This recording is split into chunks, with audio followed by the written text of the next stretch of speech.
All right. Hi, y'all. It's Sammy. And Shay. And we're Vivacious and Vulgar, back for our second episode. And this episode, we are talking about trauma bonds and outgrowing friendships. So, is it even safe? Is it safe to talk about this? This is a safe space. No, it is a safe space. I mean, is it safe in terms of you know what we know? Yeah. You got it? I did get that. Okay. Well, we're going to talk about outgrowing friendships today. That's a bit safer. I think that's safe. We just won't name names and... No, I think the trauma bond is okay. I'm talking about the outgrowing the friendships part. I think that's safer than the trauma bond. Oh, no, I don't think anything's wrong with the trauma bond. So we don't have to go into specifics about anybody else's story. Yeah. But, this is a safe space, guys. Yeah. And you know what? It's okay to be uncomfortable. And it's okay to talk about outgrowing friendships, even though you probably might still be talking to that friend. Oh. Okay. So I'm just saying, like... Yikes. Okay, so trauma bond. So why did we come up with... we didn't come up with the terms trauma bonds, but why is that in reference to us? Want to tell the people? It's how we met. I mean, not entirely. So, we already talked about how we met in the first episode, outside Lakey's class, whatever.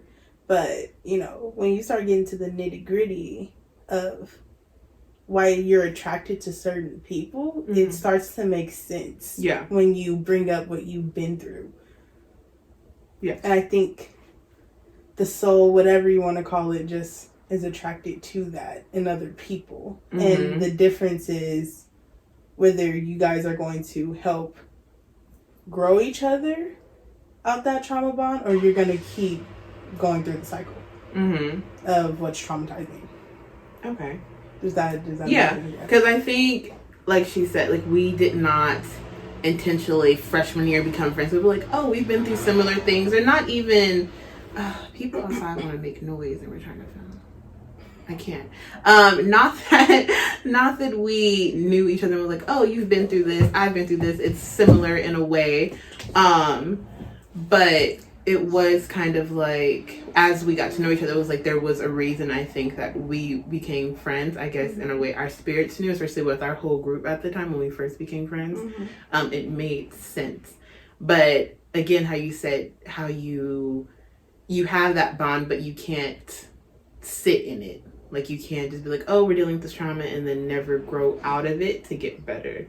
Yeah, like you can't sit there and keep allowing each other to do the same BS. Yeah. Over and over and over again when you know it's better. And y'all know y'all need to change. Like, a lot of people be like, well, I didn't. Yes, you did.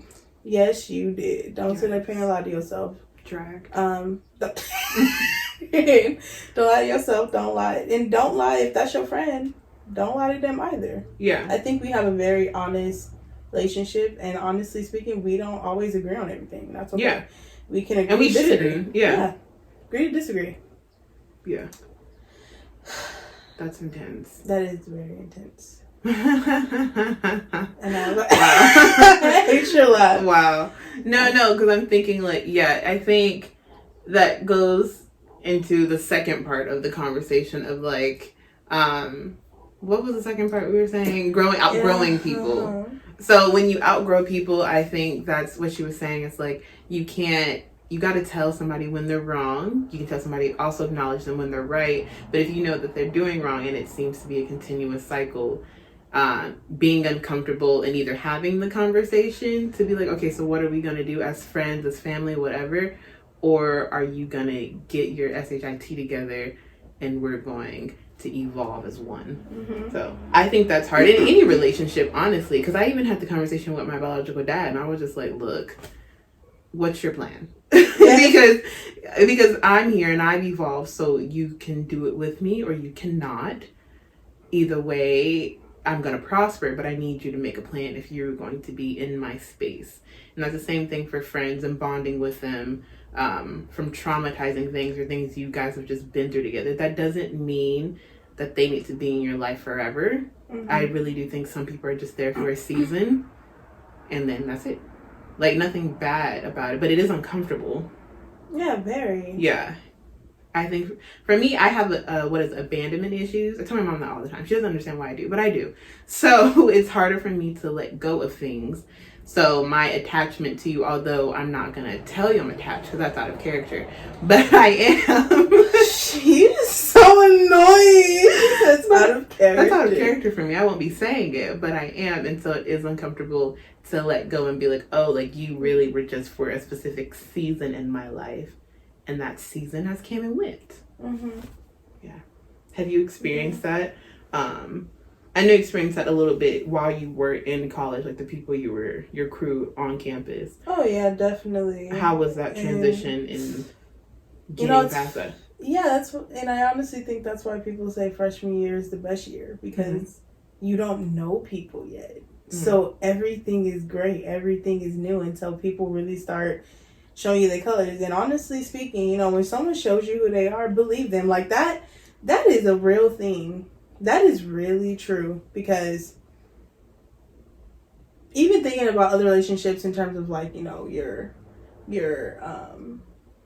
friendships or even with your parents and stuff like that, like, you know, to some extent I do think that it's hard to teach a dog an old dog new tricks. Like that is hard to do. Mm-hmm. And oh my God, I just lost my train of thought. Jesus, bring it back, Jesus. I had a lot of things. I had like all these different topics going through my head while you were talking about it. I was like, oh yeah, and now we here. College, outgrowing people. You had an experience while you were on campus outgrowing people. Freshman year. Yeah, freshman year was really great. That was my best year in terms of just being out of my comfort zone and allowing people in, and really trying to find, you know, my clique. And it happened and it was cool until probably ending of sophomore year. And I even got into the very first fight with my best friend.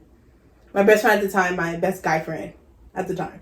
You know, did I tell you? Yes, I didn't. I told you this. Wait. I told you Y'all this. Exposed, because I did not know that. I told you this. Yes. Over what? I told you this. It was dumb. It was so dumb, girls. Dumb. What did you fight with that man for? Girl, I think we went to like Jack in the Box or whatever, and we were playing with the shakes or something, and like he was mad I put whipped cream on his face, but he put whipped cream on me too. Yeah, and so he was really upset, and so but I had to call him to I left him in his car. So we was like really fighting over that, and it was just really stupid to me. Like y'all was really like going back and forth about it? No, like we weren't seeing each other. Oh, like y'all. So like because we were like the main, you know, part of the main ones in the clique, if we're not seeing each other, everybody else is not going to see each other, because his friends and my friends, we came together and made a clique type of thing. And we all mesh well. So yeah, girl, and I was pissed off anyway, too, that night, because when I called him, he said, I'm getting in the shower, but you can come and get the key or whatever and go. So, cool. I did that, and his roommates was like, I wouldn't let you go. And I said, you're not even a part of it. Yeah. So, keep that shit to yourself. You don't know me. I did not know that. I didn't know that was, like, the root, because I feel like that probably was the root as to why a part of the separation in general, because when y'all first went away to school together, it was like you were cool, and then it slowly kind of seemed to be a divide. He was one of those people, and you know, watch out for people like this too. When you got friends who switch up in different cliques. Honestly, I don't like that. I don't like that either. Like, you need to maintain the same energy with me at all times. I don't like that. And I think there's a difference between someone who's able to assert themselves and still be themselves, but able to be malleable in different groups. Like, you meet people who can literally blend into any crowd, and they're just like people. Like, and then there's a difference between like you are really coming out your character to act like other people. Yeah, you know, and to make yourself seem cool or a part of their group. There's nothing wrong. If they don't accept you for, you know, who you are, or whatever, then leave it. But yeah, that was the case with him. His roommates were assholes. Sorry, Lord, but that's what it was. They was just real assholes. And to some extent too, I just think that was always a part of him. Like, he just was an asshole in general. Yes. In terms of like internally, like internally, like his, you know, spirit got whatever. Like, his internal monologue was asshole. Not his internal monologue. No, like, seriously. No, but, like, remember when we were in school together when he would, like, walk by us and not say anything some days? Yeah. Yeah, he was just one of those people. And so when it came to his roommates, and, you know, you hang out with your roommates quite a bit unless y'all really just don't click. When it came to his roommates was just total assholes. Like, both of them had everything handed to them. One was an Asian boy, another one was a white boy, if we're just being completely honest. And I knew everything was handed to him because on the day that we moved in and I went to go see his mom, the Asian boy didn't do anything. He literally sat on his computer and phone and stuff while his mom literally unpacked his entire room. And he said, "Thanks, Mom, you can go now." And she said, "All right, honey, I love you." And I'm just like, wow, can't relate. I really can't. And, you know, and I get it because, you know, not to generalize anything, but I feel that's like a cultural thing. Exactly. Yeah. Especially for men to be coddled, taken care of. Yes, exactly. And it was just an interesting setting to look at. Like, that just doesn't look right for your mom to sit there and do everything for you. You're a grown-ass man. Like, honestly speaking, I think they were a year older than us technically, so you were 19 going into college, you're grown. You can unpack your own shit. Like, this period. So, it was just weird, but yeah, they were just complete a-holes. Like I said. And that played a role in you kind of... showing his true colors. Showing his true colors and separating from... Yeah, because I'm not finna sit up here and you're not gonna fuck with me when you're ready to. Yeah. You know, I just don't... At any point when I see you, I'm gonna say hi. Mm-hmm. You know, I'm gonna text you and be like, "What's up? Like, what's the move? Let's hang out." And, you know, he did do that. Like, at the end of the day, I could say that he was very around. Mm-hmm. Like, it was like, and the interesting thing is, it was like he didn't like that side of himself. Mm-hmm. So he would not see me, or he would see me and not talk. Next thing you know, I get a text, "You want to hang out?" Yeah. Type of thing, you know? Like, you have to keep that get up, but it's also a part of him. Mm. And it's like the part that he doesn't like. Yeah. And it's like battling, like, which one feels better for me or more comfortable or whatever the case may be. Or more kind of accepted, I guess. Yeah. Does that make sense? Yeah, it's weird. Kind of all meshes together at the end of the day. But, yeah, we did have a whole ass fight. And it was just dumb. But one night we just started, you know, talking, and our friends was like, "Y'all need to really just hash this out. Like, y'all's high school friends." I don't recall you ever telling me that. Girl, I did tell you this. Well, that was 5 years ago. It really was, bitch. That was 5 years ago. And so I really I ain't seen him I feel like I ain't seen him in years. I haven't seen him in 2 years, but it's only been a year. Has it? Yeah, it's only been about a year and a couple of months. Yeah. Man, time be flying. It do. Yeah, but it was okay. At first it hurt me, since we're going to talk about growing friendships. Anyway. Oh, I was going to pause it. Oh, okay, pause it. We'll be back. Yeah, that was just a mess. But I do pray that, you know, they become better people and that they're better today, and that I just wish for their success. I don't wish any harm on them, but they were just really horrible human beings. Like, that's just honestly how I felt about it. Very privileged people. Yeah. Yeah, then they felt, no, not privileged, maybe elitist. People who think that they're just above other people. Yeah. That was the definition of his roommates. And I was just like, okay. The ass whooping gonna show you where you at, but. Yikes. You can think you above people, but anyway. But do you think he felt these hood cars or FedExes passing by? I'm tired of that Beamer being right there. Like, that fake Beamer, girl. I want our parking spaces back. I think. Do you feel when you were kind of separating from him at the time, he kept coming back because of a trauma bond? Like, because we knew so much about him, we knew the real him because it was in his home and all that. Yeah. Do you think that was a big part as to why he kind of kept coming back? It was this bond, or do you think he just kept coming back out of like obligation? No, I think it was bond. I really think we did have a really dope ass relationship. Mm-hmm. Like, we could hang out, unwind, unload. We can do all of it. Mm-hmm.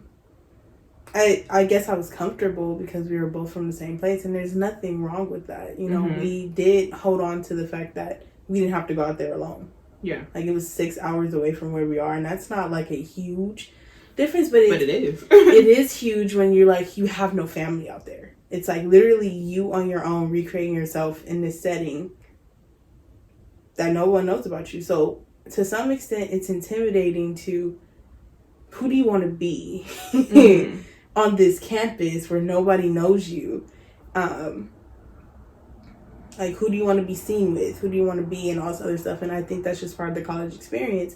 But sometimes it can take a left. He's still probably a great person. I'm just, things just grow apart. It's okay to grow apart. And I think that's something interesting to be comfortable with, like you accepting them for who they are, and then also, but still loving them. Like, I think sometimes people get caught up in, if you're not in the same relationship or the same type of space you're in with the person before, like, you have to discredit them or no longer like them. But I think it's important to still be able to love the person or care for the person. You guys just no longer occupy the same space, or you're not in the same spaces in life anymore, and that's okay. Kind of like, you don't want, I don't wish him any harm. We're just in different spaces as of now in my life. If we were to come back now, I don't know what that would look like. Like, I want to see you eat, you just don't have to eat at my table. Exactly. Type of thing. Period. Oh, what a word. Say that. She better say that again. Yes. That makes sense. In the back. Yeah, exactly. Yes. Yeah. I want to see you eat, just not at my table. That's absolutely so real. Yeah, and that's okay. Like, that doesn't mean I hate you or dislike you. We're just in different spaces. Exactly. Like, there's a billion people in the world. I'm not going to get along with everybody or want everybody in my space, and that's completely okay. Exactly. But I think that also plays a bigger role in it being harder with family. You were saying when we were off camera, kind of dealing with trauma bonds with family. What do you have to say about that? Family. The sad thing is when it comes to family, because it's so ingrained into you that family's everything. Family's blood. Blood is thicker than water. But it be the blood that be up there hurting you more than the water. Like, and at the end of the day, it's sad, but it's also, you have to come from a place of, people only do what they know. And you really can't be upset at that, especially when you come to know better. And if you tell them that, you're hurting me or whatever, and, before, because of our cycle, it'd be like, you hurt me, and like, I'll get over it, but I still love you because you're my dad, you're my sister, you're my mom. But now that I know better and I can express my feelings to you, now I'm putting, some responsibility back on you to understand and accept that a part of the reason why I'm like this is because of you. It is your responsibility, my responsibility to heal myself. But it is okay to put some responsibility on another person and go like, are you going to be in it with me to get out of this abusive thing that we have going on, And it's really hard to explain, especially when it comes to family, because it's like it's family. Yeah. Like, what are you talking about, a trauma bond? Like, you bonded with them from the moment you were born. So it's not like it's something you developed over, you met someone and you talked about the trauma that you went through. It's literally like you've lived it. But you can go through it. Yeah, that's what I'm saying. But you get what I mean? Yeah. Like, you've lived it, but the other person doesn't know that you're being traumatized. Gotcha. And the thing is, the reason why they traumatize you is because they've been traumatized. So it's like, it's just a cycle of being it's a domino effect. Yeah. And it's a crazy thing. You're not bonding over that being traumatized. The thing is, you're traumatizing me because you've been traumatized. Yeah. Some way, somehow, and you never fixed it or didn't know how to fix it.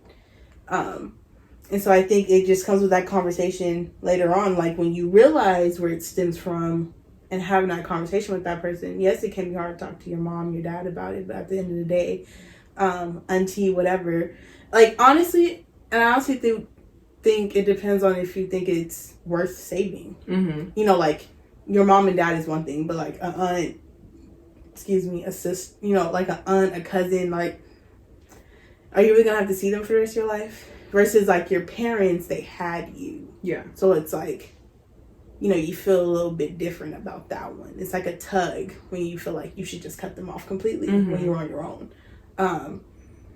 But, you know, it's okay to cut them off if you feel like you told them over and over again that they're hurting you and they refuse to do anything about it. Yeah. There's a difference when you don't know. But when I tell you to do better and try and you don't, there's nothing you can do about that.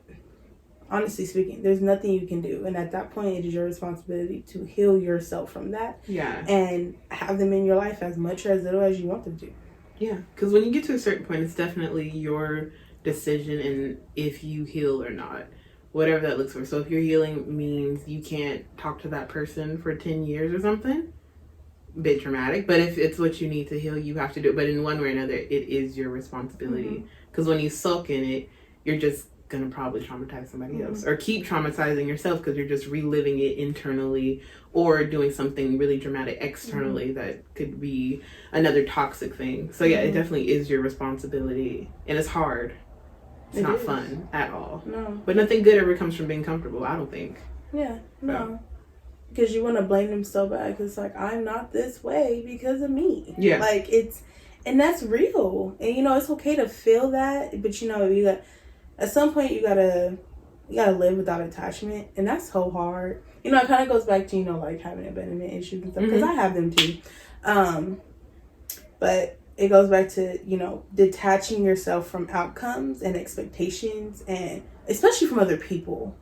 Like, you can't expect nobody to do nothing for you or to treat you a certain way. Yeah, and that's just. It is what it is. It's the world we live in. It just kind of sucks. But expectations is what really gets us mad. I expected you. I thought you would. And da-da-da. And it's like, okay, you thought, but that's not me. Yeah. You thought. That's not what I thought. And, you know, a lot of times people just be doing what they think is best for them and, like, looking out for themselves. That sucks for you as a person. But at the same time, it's like, you also have to look at people from the stance of you don't know their life fully either. You know what I mean? Like, what demons they battle on a daily. So extending that grace to people. Yeah, and sometimes you have to realize that when you extend it, it doesn't mean that they gonna catch it. You can extend all day long, but somebody, they may not be ready to. They may have, like she said, deeper demons that they got to deal with that just don't allow them to grasp onto it, to heal with you, and to get past that trauma. Or not even trauma, just the fact that the relationship may just be tarnished. And that sucks. Yeah. And it can happen. Yeah, it definitely can. And it's not saying that it can't recuperate later on. And, you know, that's always a possibility. You know, sometimes, and this, I feel like this goes a lot for, like, people who get together, like, actual relationships with the... like, romantically? Yes, romantic relationships. Thank you. I was trying to find a word. Where sometimes when I hear people talk about their significant other or something, like, it sounds like they're soulmates, but they have so much animosity or, issues going on in a relationship. And I'm like, have you looked inward, you know, like at yourself? What are you doing? Yeah, like, do you love yourself more, you know, love yourself enough to love another person? You can't love somebody else if you don't love yourself. And so a lot of times I feel like it's, you know, we're not okay within ourselves. So that's why we're clashing. And it's like, maybe y'all aren't meant to be together right now. Maybe you should cool it for a while. Or, I really believe you know what I mean? Yeah, like, I really believe that. I do believe in that, where some people meet too early or make the decision too early. And then that's ultimately what ends the relationship for the rest of their life. And honestly, that could be your soulmate. No, I really do believe that, like, the right person at the wrong time, definitely. With me, I was telling you how me and Potter are right now, like, a few years ago, no. No. That was not the move at all. But it definitely, in my head, I think that he was the right person, just the wrong time. So, yeah, and then, you know, present day, we're intertwined in an entanglement. I hate you. That's just not an entanglement, but you know, like, we're entanglement. So back with each other, I think it's really, really possible. And I think even with, even in families, in any relationship, I think it's so, like, me, I've been trying to rekindle my relationship with my dad. And I think a few years ago, no, it was not the right time. It just wasn't. I wasn't in the space myself. And then now it kind of is, because I'm grown and I've done my own personal healing, and I can tell he's doing his own thing. So it definitely can come back around, and sometimes it doesn't, and that just means it's not meant to be. But sometimes it does, and you can, I think the thing about life is you can make it whatever you want it to be. So you can definitely come back around to each other in whatever form or fashion. Really and the interesting thing too about that is, it sucks to be the messenger and the receiver at the same time. It doesn't. If that makes sense. You're the one, because you know your heart is in the right place, and you're trying to rekindle something, and you know, even though at that time in your life you wanted that, but because of how you felt about it, you couldn't do it, and then later on when you decided to do that, wherever the other person was, it caused them to feel that way. But to be that person where it has to start with you sucks. It does, because it's like you'll get over it and be like, all right, I'm just gonna leave it where it is, and then you're like, man, like, it has to be me. Yeah, that is very irritating. And I think in a way it can hurt, because you're like, man, why do I have to keep being the person, the messenger? But then I also have to receive the hurt and then try and make you understand why we're in this space. Yeah, that definitely can be very hurtful. It is. And it's a lot of I don't know how you get past that, though. Just because I think I've been doing it naturally most of my life. I don't know how you would get past same. it. And that's something else I was going to bring up, too, about, like, trauma bonds and stuff. Where in our relationship, you know, we always talked about how we felt like we were fixers, and we kept attracting broken people, because we're like, especially, and you can tell with her, she always goes, what's the plan? Like, what's your next step? And that's always been Smaya. Like, what are we going to do to get to the next destination? Because sitting here walling about it is not going to help anybody. That's funny that you notice I say that. No, you know, like, that is literally every time, like, what's the plan? Like, and there's nothing wrong with that, but we always talked about how we feel like we've always attracted those type of people into our lives. Yeah, definitely. Attract people that need fixing, that need healing. Yes. I've had random people tell me their life stories, and I don't mind it, but sometimes I'm like, I'm receiving this, and I also have to be the messenger too, because you're coming to me, giving me all these things, all this energy, and I have to receive it because you're speaking to me. And then I also have to be the one that helps you heal through it. And so I was talking to my therapist, and she was like, okay, so then what point does the healer get healed? And I was like, wow. Triggered. I said, wow. I said, I don't know. And I don't think I figured that out yet. Have you? Yeah, I don't know when the end goal for that is. But it definitely is something. If you are a person who naturally latches on to people, you have to take a step back and be like, well, what is it that the other person needs if you're constantly putting your energy into them? Yeah, pour into people. Yeah. Pour back. Exactly. Yeah. I think, you know, I don't think there's no wrong way to go about it. I think for me, the place to start is, you know, learning how to say no. People are so uncomfortable with saying no. People are so uncomfortable with stepping on people's toes. And clearly other people are not okay. Not okay with stepping on your toes. Even venting to people. I feel like most of the time people vent to me, but if you're not like my main circle and you vent to me, I don't feel comfortable venting to you, because I feel like I already know what you're going through, so I don't want to add that to the fire. But no. I'm gonna vent to you. You're gonna hear it. Not all the time. It's people. So when you say this, is it people that would consider you a part of their main circle, but you're not a part of theirs? Or they're not a part of mine. No, that's what I'm saying. Yeah, so is it people? Yeah. Where you don't consider them to be a part of your main circle, but you're a part of theirs in their head. I feel like that. In their head. In their head, definitely. No, not even that, or just like people that I date or come into encounters with. I'm just like, wow, you're venting to me a lot, but I feel like sometimes I can't do that for you. Not that they've made me feel that way. I just feel that way. They made you feel that way. They did make me feel, some of them do make me feel that way, but then some of them are just like, I just feel like, well, you just vented to me last week about something going on, so I don't want to kind of step on your toes if I know you're already going through something, you know what I'm saying? Like, adding fuel to the fire. But yeah, I mean, they obviously don't feel uncomfortable coming to me, so I just get over it.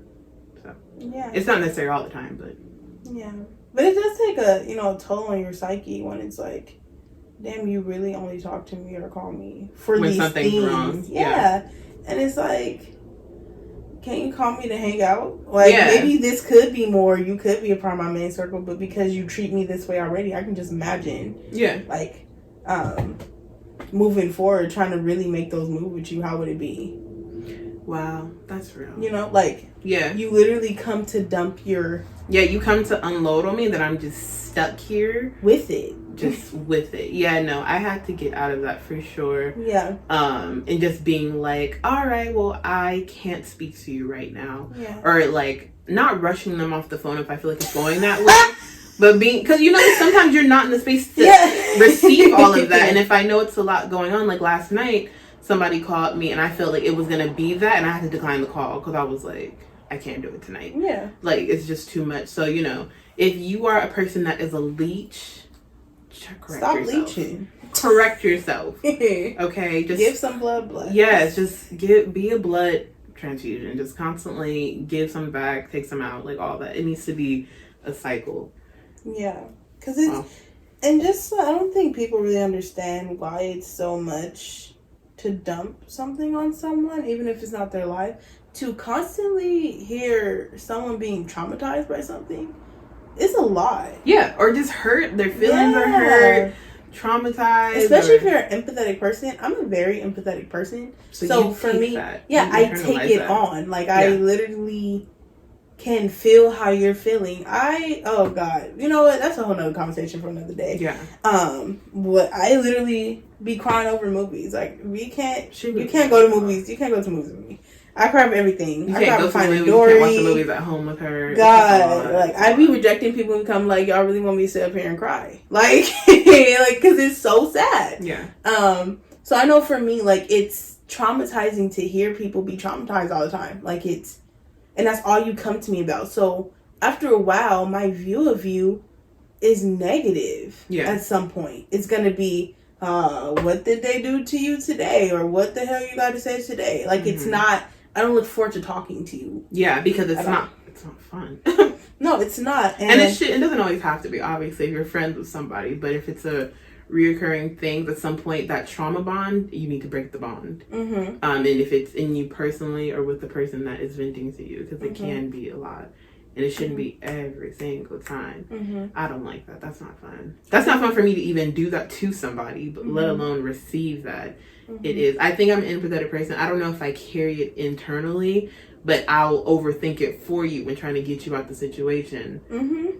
And then it'll be like, if you but that's a form of empathy. Yeah. No, I say I am, but I'm saying I just do it differently. Yeah. So, yeah, I'll just go crazy trying to get something together for you. What is your plan? And if you don't get a plan, I'm just like, well, here we are.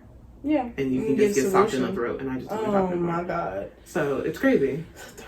I do have a question. What do you think of friendships that don't necessarily add or take away from your life?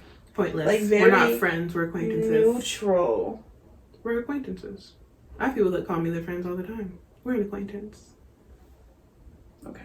It's just very, like, and there's something wrong with it. Again, you can eat. Just not at my table. Mm-hmm. I don't think there's anything wrong with that. Or just, you can call them friends, but I just say, oh yeah, like, I know them. We're acquaintances. Mm-hmm.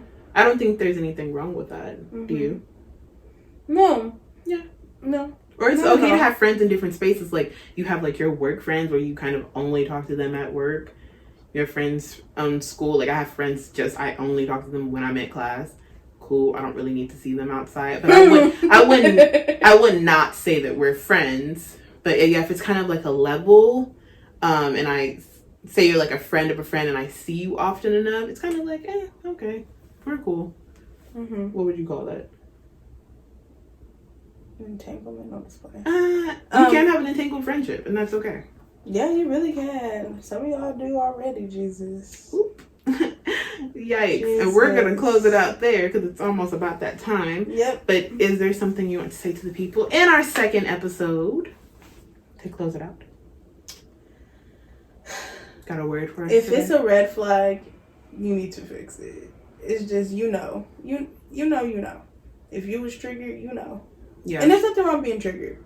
That just means something isn't, fully healed in yourself. So go ahead and fix it. You got questions or comments, you can totally ask us, or you can talk about it with somebody else. Let us know how the conversation went. We'd love to know. Yes. We have different points. Love different points of views. And yeah, thank you guys for watching, listening, yes. and we will see you next week. Yes.